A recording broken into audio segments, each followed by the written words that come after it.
গরমে অতিষ্ঠ চান একটুখানি ঠান্ডা আর তাজা আমের স্বাদ। হ্যাঁ, আজ আমি আপনাদের দেখাবো কিভাবে সহজেই বাড়িতে তৈরি করতে পারবেন সুস্বাদু ম্যাঙ্গো ফ্রুটি। চলুন শুরু করি। ম্যাঙ্গো ফ্রুটি বানানোর জন্য আমি এখানে দুটো মাঝারি সাইজের পাকা আম নিয়েছি। এরপর আম দুটোকে খোসা ছাড়িয়ে নেব। এরপর একটা কুর্নির সাহায্যে আম দুটো একটু ঘষে নেব।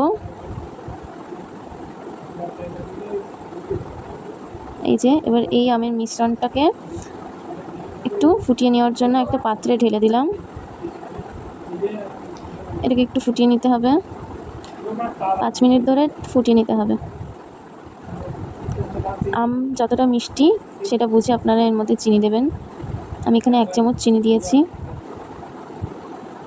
এবার আমের মিশ্রণটা যতক্ষণ না ঘন হয়ে আসছে ততক্ষণ ধরে আমরা এটাকে ফুটিয়ে নেব। এবার গ্যাস থেকে নামিয়ে এটাকে একটু ঠান্ডা করে নিতে হবে। এবার এর মধ্যে একটু পরিমাণ মতো জল দিয়ে মিশ্রণটাকে একটু ছেঁকে নিতে হবে, যাতে এর মধ্যে কোনো আমের আঁশ না চলে যায়। ছেঁকে এবার কিছুক্ষণ ফ্রিজে রেখে এটাকে ঠান্ডা করে নিন। তারপরে ঠান্ডা ঠান্ডা পরিবেশন করুন ম্যাঙ্গো ফ্রুটি।